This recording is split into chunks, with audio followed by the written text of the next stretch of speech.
গঙ্গারামপুর শহরের ৪ নম্বর ওয়ার্ডে সরকারি জায়গা দখল করে নির্মাণ কাজ। বিক্ষোভ দেখালো বিজেপি নেতৃত্ব। এদিন গঙ্গারামপুর শহরের ৪ নম্বর ওয়ার্ডের কালীতলা এলাকার জামতলী প্রাথমিক বিদ্যালয়ের পাশে সরকারি জায়গা অবৈধভাবে নির্মাণের কাজ চলছে বলে অভিযোগ করেন স্থানীয় বাসিন্দা ও গঙ্গারামপুর শহর বিজেপি নেতৃত্ব। ঘটনাস্থলে পরিদর্শন করেন গঙ্গারামপুর বিধানসভার বিধায়ক সত্যেন রায়, জেলা বিজেপির সভাপতি সৌরভ চৌধুরী সহ শহরের নেতৃত্বরা। সরকারি জায়গায় অবৈধ নির্মাণ বরদাস্ত করবে না বিজেপি। এলাকায় গিয়ে হুঁশিয়ারি দিয়ে আসলেন বিজেপি বিধায়ক সত্যেন রায়। সরকারি জায়গায় নির্মাণ কাজ বন্ধ না করলে বৃহত্তর আন্দোলনের ডাক দিলেন শহরের সাধারণ মানুষকে সঙ্গে নিয়ে। গঙ্গারামপুর ব্লক ভূমি সংস্কার দপ্তরের স্মারকলিপি দেন বিজেপি নেতৃত্বরা স্থানীয়দের সঙ্গে নিয়ে। স্থানীয় সূত্রে জানা গিয়েছে, জামতলী প্রাথমিক বিদ্যালয়ের পাশেই নয়নজলি ছিল। হঠাৎ করে সেই জায়গা ভরাট শুরু হয়ে যায়। স্থানীয় সূত্রে জানা গিয়েছে, গঙ্গারামপুর ব্লকের দুর্গাপুর মৌজায় 5টি দাগের মোট 58 শতক জায়গা, যা সরকারিভাবে এখনো নয়নজলি হিসাবে উল্লেখিত রয়েছে, খতিয়ানে। সেই জায়গা দখল করে নির্মাণের কাজ করছেন স্থানীয়রা। বেশ কয়েকজন মিলে যৌথ উদ্যোগে নির্মাণ কাজ চালাচ্ছে। আগামীতে বড় ধরনের নির্মাণ করেই সরকারি জায়গা বিক্রির ছক বলে অভিযোগ বিজেপি ও স্থানীয়দের। যদিও অভিযোগের তীর শাসক দলের দিকেই, অভিযোগ অস্বীকার করেছে এলাকার তৃণমূল নেতৃত্ব। এই জায়গাটা থাকলেও কোনোদিন যদি পৌরসভার সরকারি কাজের জন্য ব্যবহার হয় তাহলে এটা হবে। কিন্তু তারপরে আমরা দেখছি যে বোর্ড টোর্ড যখন তৃণমূল সরকার এলো, কোথাকার বোর্ড কোথায় চলে গেল আমরা তো আর খুঁজে পাচ্ছি না। এখন দেখছি যে বিল্ডিং হতে চলেছে। এই অবধি আর কি, এই তো মোটামুটি মাস 2 হলো।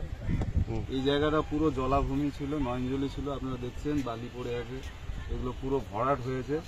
স্কুলের বাচ্চাদেরও এখানে আসতে দেয় না। এইভাবে তৃণমূলের নেতারা কোটি কোটি টাকা এইভাবে এই নয়নজলি ভরাট করে আর বিক্রি করছে এবং এই এলাকার মানুষকেও ভীত সন্তুষ্ট করছে। বলছে যে তোমরা কেউ মুখ খুললে তোমাদের বাড়ি বাড়ি ব্যবস্থা হবে। এইখানকার কাউন্সিলর এইরকম ঘটনা করে বেড়াচ্ছে। তো এইটা এক জঙ্গল রাজ চলছে। ভারতীয় জনতা পার্টির শরীরে যতক্ষণ রক্ত আছে এইরকম অবৈধ এবং অন্যায় কাজ আমরা হতে দেব না। যারা তৃণমূলের হয়ে এলাকায় সন্ত্রাস করছে, চুরি ডাকাতি করছে, তাদের বিরুদ্ধে ব্যবস্থা হবে। যদি প্রশাসন কথা না শুনে, প্রশাসনের বিরুদ্ধেও ব্যবস্থা আমরা করব। আমরা হাইকোর্ট যাব, সুপ্রিম কোর্ট যাব, প্রয়োজনে এই এলাকার লোককে নিয়ে আমরা আন্দোলনে লড়ব।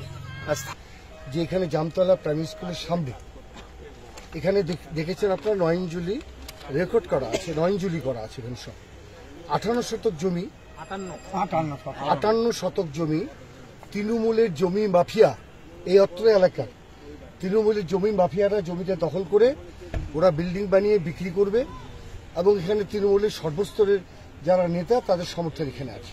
আমরা এর প্রতিবাদ করতে এসেছি এবং এটা কোনো মতেই আমরা যারা জমি মাফিয়া, যারা বিভিন্ন জায়গায় ফাঁকা জমি থাকলেই সরকারের যেটা বিভিন্নভাবে নয়নজলি, খাস ইত্যাদি ইত্যাদি যা পড়ে থাকে, সেই জমি দখল করে ওরা প্লট করে বিক্রি করে দিচ্ছে।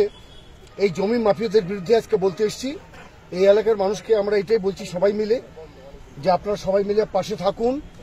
আমরা কোনো মতেই এটা করতে দেব না। ইতিমধ্যে বিএলআরও সাহেব তাকে আমরা জানিয়েছি লিখিতভাবে, যেটা অন্যায়ভাবে এইভাবে এখানে দেওয়া হয়েছে। একটা মার্কসপিশন এই এলাকার মানুষ দিয়েছেন, এখন পর্যন্ত কোনো কিছু তার উত্তর আসেনি। আমরা বলছি উত্তর আসতে বিএলআরও, বিডিও এবং যারা আছেন প্রশাসন, তাদেরকে আমরা বাধ্য করাবো জনগণ, কারণ জনগণই শেষ কথা, জনগণই শেষ কথা বলবে। কাজে যা হচ্ছে এটার জন্য আমরা পরবর্তী অনেক বড় আন্দোলনে যাব।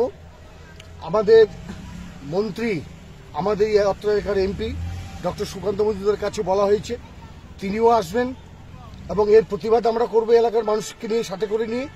এবং যারা নিয়েছেন তাদেরকে বলছি, যারা নিতে চাইছেন বলে অগ্রিম টাকা বুকিং করেছেন এই মাফিয়াদের, তাদের বলছি নিতে যাবেন না, মানুষ আপনাদের বাড়ি দখল করে নেবে। Bureau report, Dinajpur digital.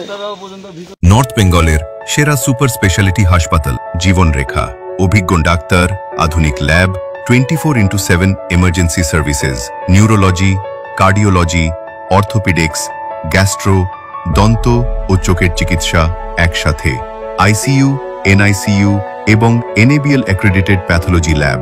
জীবন রেখা হসপিটাল। আপনার জরুরি মুহূর্তে অ্যাম্বুলেন্স পৌঁছবে ঠিক সময়ে। কল করুন 83730 66655।